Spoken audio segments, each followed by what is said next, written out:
இல்லத்தரசிகளுக்கு ஒரு பொழுதுபோக்கு நிகழ்ச்சி தான் குக் வித் கோமாளியும் பிக் பாஸும். இன்னைக்கு பிக் பாஸ் கடந்த 3 மாசமா தொடர்ச்சியா நடைபெற்றுட்டு வருது. இந்த 3 மாசத்துல பல்வேறு கண்டென்ட் இருந்தது. இதுல எத்தனையோ பேர் வந்தாங்க, எத்தனையோ பேர் போனாங்க. ஆனா இப்போ டிக்கெட் டு ஃபினாலேக்கு வந்திருக்கு. டிக்கெட் டு ஃபினாலேல 9 பேர் இருக்காங்க. ஆனா ரொம்ப பிரபலமா பேசப்படக்கூடியனா விஜய் பாரு தான். விஜய் பாரு கமருதீனோட கண்டென்ட் தான் இந்த மொத்த சீசனையுமே தள்ளி கொண்டு வந்திருக்குன்னு சொல்லலாம். கமருதீன் ரொம்ப கோவப்படுற மாதிரி காமிச்சிப்பாரு, இல்ல உண்மையாலுமே அவருக்கு அந்த கேரக்டர் தானா? ஒவ்வொருத்தவங்க சொல்றதையும் ஒவ்வொரு மாதிரியா எடுத்துக்கிட்டு அவர் கண்டென்ட்டை கிரியேட் பண்ணி அவருடைய டிராவலை கொண்டு வந்தாரு. ஆனா விஜய் பாரு யார் எப்படி இருந்தாலும் சரி, நான் ஃபைனல் வரைக்கும் போறதுக்கு என்னென்ன வேலைகளை பார்க்கணுமோ தெளிவா இது வரைக்கும் பார்த்துருக்காங்கன்னு தான் சொல்லணும். அதுல டிக்கெட் டு ஃபினாலேல ரொம்ப அழகான ஒரு வேலையை இவங்க பார்த்துருக்காங்க. பார்த்ததுனால எல்லாருடைய எதிர்ப்பையுமே சம்பாதிச்ச இவங்க வீட்டில் தான் அந்த எதிர்ப்பை சம்பாதிச்சிருக்காங்கன்னு சொல்லணும். வெளியே பொறுத்தளவு அவங்க ஒரு கண்டென்ட்டுக்காக இதை செய்கிறாங்க, இல்லை அவங்க கேரக்டரே இதுதானா அப்படின்ற பல்வேறு குழப்பங்கள் இந்த பிக் பாஸ்ல ஏற்பட்டிருக்கு. இருந்த போதிலும் சாண்ட்ராவை அவங்க கார்லேருந்து தள்ளிவிட்ட ஒரு நிகழ்வுன்றது யாருனாலையுமே ஏற்றுக்க முடியல. அதில் அவங்க ஃபிக்ஸ் வரைக்கும் அவங்களுக்கு வந்தது அப்படின்றத அவங்களோட சேர்ந்து இருக்கக்கூடிய போட்டியாளர்களாக கூட அதை தாங்கிக்க முடியல. வெளியே இருக்கிறவங்களும் அவங்க தொடர்ந்து எதிர்ப்பு தெரிவிச்சுக்கிட்டு இருக்காங்க. பிக் பாஸ் எதை நோக்கி போய்கிட்டு இருக்கு? பிக் பாஸ் ஒரு என்டர்டைன்மெண்ட்டுக்காக ஆரம்பிச்ச ஒரு ஷோவா தான் இருந்தது முதல்ல. அதுல நிறைய என்டர்டைன்மெண்ட் இருக்கும், சுவாரஸ்யங்கள் இருக்கும், நம்மளை சுத்தி கேமராஸ் இருக்கும், போன் கிடையாது, குடும்பத்தாரை பார்க்க முடியாது. இது போன்ற இருக்கும்போது ஒரு மனிதனுடைய நிலைமை எப்படியெல்லாம் மாறும், அவங்க நிலை குறையும் போது எந்த விஷயங்கள் எல்லாம் எப்படி டேக் ஓவர் பண்ணணும், இந்த மாதிரியான விஷயங்கள் பார்க்கறதுக்கான ஒரு வீடா தான் பிக் பாஸ் வீடு அமைக்கப்பட்டது. ஆனா அந்த பிக் பாஸ் வீடுன்றது இன்னைக்கு நிலக்குலைஞ்சு போயிருக்குன்னு தான் சொல்லணும். ரெட் கார்டுன்னு ஒவ்வொரு நேரமும் சொல்லிட்டு இருக்கிற விஜய் சேதுபதி இந்த தடவை விஜய் பாருக்கு ரெட் கார்டு கொடுப்பாரா, கொடுக்க மாட்டாரா? ஆனா விஜய் பாரு வச்சாதான் கண்டென்ட் ஓடும். அப்ப விஜய் டிவி கண்டென்ட்டை பார்க்க போதா, தப்பு செஞ்சதுக்கு விஜய் பாருவை வெளியே அனுப்ப போறாங்களா?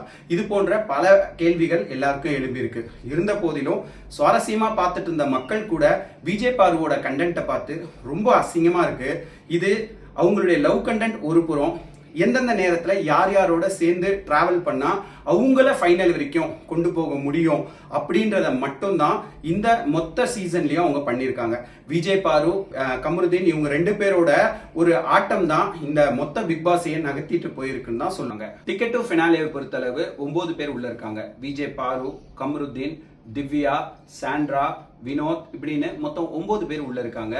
இந்த 9 பேருமே ஒவ்வொரு கண்டென்ட்டை வித்தியாசமான முறையில அவங்கவுங்க தரப்புல இருந்து கொடுத்துக்கிட்டே இருக்காங்க. குறிப்பா பார்த்தோன்னு சொன்னா விஜய் பார்வை பொறுத்தளவு வந்ததுல இருந்து இப்போ வரைக்கும் இந்த 2.5 மாசமா அவங்க நகர்த்திட்டு வந்த ஒவ்வொரு விஷயமும் பாத்தீங்கன்னா சண்டை, மற்றவங்களோட பிரச்சனையில மூக்க நுழைக்கிறது, அவங்களுக்கு ஃபேவரா யார் இருப்பாங்களோ அவங்களோட சேர்ந்துக்கிட்டு மற்றவங்களை வச்சு செய்யறது, இது போன்ற விஷயங்கள்ல தான் அவங்களுடைய பழக்க வழக்கங்கள் இருந்திருக்கு. கமருதீன்ற ஒரு கேரக்டர் மூலியமா எப்போ சிறையில இவங்க இருந்தாங்களோ அப்போ அவங்களுக்குள்ள ஏற்பட்ட நட்பு தான் இன்னைக்கு காதலா மலர்ந்து அது ஒரு கண்டென்ட்டா கொஞ்ச நாள் கொண்டு போனாங்க. ஆனா கமருதீன் அப்படிலாம் கிடையாது. நான் யார் என்ன சொன்னாலும் அதை அப்படியே என் மனநிலைமையில ஏத்துக்கிட்டு அதுக்கான பதிலை உடனே கொடுத்துருவேன்றதுனாலதான் கமருதீனுக்கும் பாருவுக்குமே கடுமையான சண்டை வந்தது. ஆனா கமருதீன் அதுல எல்லாருக்கும் மத்தியில பாரு கிட்ட பேசின எல்லா விஷயங்களையும் போட்டு உடைக்க பாருவினுடைய உண்மையான சுயரூபங்கள் வெளியே வர ஆரம்பிச்சது. அப்படி இருந்தோம் மத்த கண்டென்ட் ரொம்ப உஷாரா தான் அவங்க கிட்ட பாரு கிட்ட நடந்துட்டு இருந்தாலும் பாரு எதை பத்தியும் கவலைப்படுறது இல்ல. அவங்க ரொம்ப பயந்துட்டு இருந்த மாதிரி காமிச்ச ஒரு விஷயம், அவங்க அம்மா 24 மணி நேரம் அந்த பிக் பாஸ் வீட்டுக்குள்ள வந்ததுதான். ஆனா அதே எல்லாருக்கும் முன்னாடியும் அவங்க அம்மாவும் எந்த ரியாக்ஷனுமே பண்ணாதது. பாரு அவ்வளோ பயந்ததுக்கு எந்த ஒரு பலனுமே இல்லாத அளவுக்கு தான் அது இருந்தது. ஆனா கமருதீன் அக்கா அதை பண்ணல. கமருதீன் அக்கா தெளிவா இது எல்லாமே வெளியே பார்த்துக்கலாம், இது எதுவுமே நமக்கு செட் ஆகுமான்னு தெரியாதுன்றத மறைமுகமா சொல்லிட்டு போனாங்க. கமருதீனை பொறுத்தளவு எடுப்பார் கைப்பிள்ளை அப்படின்ற ஒரு பட்டத்தை தான் கட்டிட்டு போற அளவுக்கு தான் இருந்துச்சு. எல்லாருமே சொல்றத அவர் உள்வாங்கிக்கிட்டாலும் அவர் சொன்ன உடனே அடுத்த ஒரு நிமிஷத்துலயே அவர் ரியாக்ட் பண்ணாரு. அது பாருவோட விஷயத்திலுமே அவர் விடல, தொடர்ந்து உடனே ரியாக்ட் பண்ணதை நம்ம எல்லாருமே கண்கூட பார்த்தோம். அதே போல நீங்க வினோத்தை எடுத்துக்கிட்டீங்க அப்படின்னா, வினோத்தை பொறுத்தளவு எல்லார்கிட்டையுமே எவ்வளவு சகஜமா பழகுறாரோ அதே போல அவர் மேல நீங்க ஒரு குற்றச்சாட்டை வச்சீங்க அப்படின்னா வினோத் அதை எப்பவுமே பொறுத்து கொள்ள மாட்டாரு. அதை ரியாக்ட் பண்ணி அதை ஒரு எல்லாரும் பேசும் பொருளா மாத்தினவர் தான் வினோத். அதே போல நீங்க சாண்ட்ராவை எடுத்துக்கிட்டீங்கன்னு சொன்னா பாதியில இருந்து தான் சாண்ட்ரா உள்ள வந்தாங்க. திவ்யாவும் சாண்ட்ராவும் பிரஜன் 3 பேருமே நடுவுல தான் உள்ள வந்தாங்க. ஆனா பிரஜன் வெளியே போயிட்டாரு. சாண்ட்ரா தொடர்ச்சியா உள்ள இருக்காங்க. சாண்ட்ராவை பொறுத்தளவு சென்டிமெண்ட் ஒரு வீடா தான் அவங்க வச்சுக்கிட்டாங்க. மொத்தமாவே அவங்க குடும்பத்துக்கு விட்டுட்டு இங்க வந்த ஒரு ஃபீலிங்கை தான் வந்து இந்த பிக் பாஸ்ல பார்க்க முடிஞ்சதே தவிர பிக் பாஸ்ல அவங்க வந்து ஏதாவது புதுசா பண்ணாங்களா அப்படின்னு கேட்டா ஒரு கேள்விக்குறி தான். ஆனா திவ்யா சரியான நேரத்துல ஒவ்வொரு விஷயத்தையும் கரெக்டா ப்ளே பண்றதாக இருக்கட்டும், அந்த பிளேல அவங்கள சார்ந்து ஒரு பிரச்சனை வந்தா அதை எப்படி கையாளணும் அப்படின்றதுல ரொம்ப தெளிவா இருந்தாங்க. சுபிக்ஷாவை பொறுத்தளவு வந்த நாள்ல இருந்து இன்னை வரைக்கும் அவங்க எந்த சமுதாயத்தை சார்ந்தவங்க, அந்த சமுதாயத்தை தூக்கி பிடிக்கிறதுக்கு அவங்கனால என்ன முடியுமோ ஒரு வாய்ப்பு கிடைக்கும் போது அந்த வாய்ப்பை நான் வந்து முழுமையா பயன்படுத்திட்டேன், என்னுடைய மீனவர் சமுதாயத்தை நான் தலை தூக்கி நிப்பாட்டிட்டேன் அப்படின்ற ஒரு நிலையில தான் அவங்க தொடர்ந்து விளையாடிட்டு இருக்காங்க. விக்கல்ஸ் விக்ரம பொறுத்தளவு ஒரு மீடியா பர்சன், அந்த மீடியால என்ன அவர் வந்து ரியாக்ஷன் கொடுப்பாரு, ஒரு ஆட்டிடியூட் வச்சிருப்பாரோ அதே ஆட்டிடியூடையும் ரியாக்ஷனையும் அவர் வந்து அங்க கலந்து கொடுத்தாருன்னு தான் சொல்லணும். யாருக்கும் சந்தேகம் வராத அளவுக்கு தான் அவர் தொடர்ந்து விளையாடிக்கிட்டு இருக்காரு.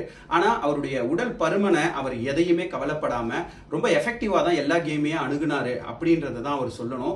ஏன்னா எல்லா கேமுமே டஃப்பான கேமு, எல்லாத்துலயும் ஓடணும், எல்லா விஷயங்களையும் வந்து சேர்த்து பார்க்கணும். ஆனா எல்லாத்துலயுமே அவருடைய பங்கு முழுமையா இருந்துச்சு அப்படின்றத தான் சொல்லணும். சபரிநாதனை பொறுத்தளவு அவர் வந்து ரொம்ப டெக்னிக்கல் கேம் விளையாடினாருன்னு தான் சொல்லணும். சபரிநாதனை பொறுத்தளவு எல்லார் மத்தியிலையும் வரக்கூடிய கோவத்தை கூட முழுமையா அடக்கிக்கிட்டு பிக் பாஸ் வீட்டு உள்ள இருக்கும். இது மக்கள் பல லட்சம் பேர் நம்மளை பார்த்துட்டு இருக்காங்க, அதனால ரியாக்ட் பண்ணாம தெளிவா விளையாண்டுட்டு வராருன்னு தான் சொல்லணும். கோபம் வந்தாலும் அதை காமிப்பாரு. எங்க கண்ணாடி முன்னாடி காட்டுறதை பார்த்திருக்கோம், கேமரா முன்னாடி காட்டுறதை பார்த்திருக்கோம். ஆனா கண்டஸ்டன்ட் முன்னாடி காமிச்சிருக்காரு அப்படின்னா ஏதோ ஒரு இடத்துல 2 இடத்துல காமிச்சு டிக்கெட் டு ஃபினாலே வரைக்கும் அவரை வந்து தள்ளி கொண்டு வந்திருக்கு. அரோராவை பொறுத்தளவு அவங்களுடைய சோசியல் மீடியால அவங்க போஸ்ட் பண்ணியிருக்கிற நிறைய விஷயங்கள் ஒரு பேசும் பொருளா இருந்தாலும் இந்த பிக் பாஸ் வீட்டுக்கு வந்த பிறகு அவங்களுடைய அந்த ஆட்டம்ன்றது வித்தியாசமா இருந்தது. துஷாரை வச்சு கொஞ்ச நாள் லவ் கேம் விளையாடிட்டு இருந்தாங்கன்னு எல்லாரும் பரவலா பேசப்பட்டாலும் இப்போ அவங்க விளையாடிட்டு இருக்க கேம் ரொம்ப ஸ்ட்ராங் கேம். எல்லார்கிட்டையும் நியாயத்தை சரியா பேசுறாங்க, எல்லா விஷயங்களுக்கும் முறையா அணுகுறாங்க.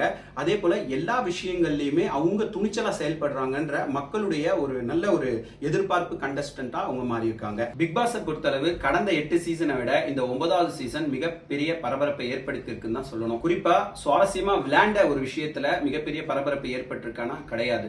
அவங்க சண்டை போட்டுக்கிட்டது, எப்படி கண்டென்ட்டை கொண்டு போறது தெரியாம திணறின விஜய் டிவி, இது போன்ற விஷயங்கள் தான் அதிகமா நடந்துட்டு இருந்தது. இதுல நெறியாளரா வந்த சேதுபதி பொறுத்தளவு எதா இருந்தாலும் நேரடியா போட்டு உடைச்சி தான் வந்து விளையாண்டாருன்னு தான் சொல்லணும். அவருமே விளையாண்டாரு, பிக் பாஸ் வாய்ஸ்ல இருக்கக்கூடிய பிக் பாஸுமே விளையாண்டாரு. கண்டஸ்டன்ட் விளையாண்டாங்களா அப்படின்னு கேட்டா கேள்விக்குறிதான். இதுக்கு முன்னாடியே தெளிவா சொல்லியிருந்தாங்க, இந்த ப்ரோக்ராமை மொத்தமா ஆர்கனைஸ் பண்ணி நடத்தின ஒரு டீம் வந்து விஜய் டிவில இருந்து வெளியே போயிட்டாங்கன்னு. அவங்க போனதுக்கு அப்புறம் இது 9வது சீசன் நடத்தப்பட்டுச்சு. இந்த 9வது சீசனை பொறுத்தளவு அவங்க போன ஒரு கேள்விக்குறியும் குறையும் இதுல தனியா தெரிஞ்சுன்னு தான் சொல்லணும். ஏன்னா கண்டஸ்டன்ட்டை தேர்ந்தெடுக்கிறது அப்படின்றது ஒரு சுவாரஸ்யமான நிகழ்ச்சியை அடுத்தடுத்து கொண்டு போறதுக்காக தான். கடந்த 8 சீசன்ல அவங்க போட்ட உழைப்பு இந்த 9வது சீசன் மூலியமா 10வது சீசன்ல எப்படி இருக்கும்ன்ற ஒரு கேள்விக்குறி எழுப்பியிருக்கு. இல்ல விஜய் டிவியை இன்னும் பூஸ்ட் பண்ணி அடுத்த லெவல்ல நல்லதா பண்றதுக்கான ஒரு முயற்சிகளை எடுப்பாங்களா அப்படின்றதும் இதுல பார்க்க வேண்டிய ஒரு விஷயம். விஜய் சேதுபதியை பொறுத்தளவு ஒரு நெறியாளராகவும் சரி, ஒரு கண்டஸ்டன்ட்க்கு நின்று நம்ம ஒரு அறிவுரையை சொல்றோம், அந்த அறிவுரை சரியா சொல்லணும். மக்கள் எல்லாரும் கேட்கக்கூடிய கேள்விகளுக்கு அவங்க கிட்ட அதை கேள்வியா வச்சு பதில் வாங்கணும். பிரச்சனைகள் நடந்திருந்தா அதை எப்படி கையாளணும், ரொம்ப அழகா கையாண்டாருன்னு தான் சொல்லணும். ரெட் கார்டுனா என்ன, அது எந்த அளவுக்கு வலிமையா இருக்கும் அப்படின்றது இந்த வாரம் நடக்க போற பிக் பாஸ்ல தெரியும் அப்படின்றது தான் வந்து பரவலா பேசப்படுது. ஏன்னா விஜய் பாரு பொறுத்தளவு வந்த நாள்ல இருந்து இன்னை வரைக்கும் அவங்களுக்கு ஏத்தார் போல அவங்களுக்கு என்னென்ன தேவையோ, எப்படி பரபரப்பெல்லாம் ஏற்படுத்த முடியுமோ 24x7ல கூட அவங்களுடைய மூஞ்சி எந்த அளவுக்கு எப்பவுமே ஃபோக்கஸ்டா இருக்கணுமோ, அவங்க விஜேன்றதுனால கேமராவுடைய ஃபியர்னஸ் அவங்களுக்கு இல்லைன்னு சொல்லலாம். கேமராவை எப்படி கையாளணும், கேமரா எப்படி நம்ம எப்படி பேசினா நம்மளை ஃபோக்கஸ் பண்ணுவாங்க அப்படின்றது அவங்க தெரிஞ்சிருக்கான்றது தெரியல. அதை வச்சு அவங்க அந்த கேமை விளையாடிட்டு இருக்காங்கன்னு புரியல. மொத்தத்துல இந்த பிக் பாஸை பொறுத்தளவு விஜய் பாரு, கமருதீன் இவங்க 2 பேரை வச்சுதான் மொத்த டிராவலே போயிருக்கு அப்படின்னு சொன்னா அதுக்கு மாற்று கருத்து கிடையாது. கண்டிப்பா இந்த பிக் பாஸ் மாதிரி அடுத்த பிக் பாஸ் இருக்கக்கூடாது அப்படின்றது தான் சமூக ஆர்வலர்களாக இருக்கட்டும், இல்லத்தரசிகளாக இருக்கட்டும் எல்லாருடைய ஒரு கருத்தா இருக்கு. இன்னைக்கு விஜய் பாருவை பத்தி பார்த்தோம். இன்னும் பல விஷயங்களை நம்ம அடுத்தடுத்த வீடியோல பார்க்க போறோம்.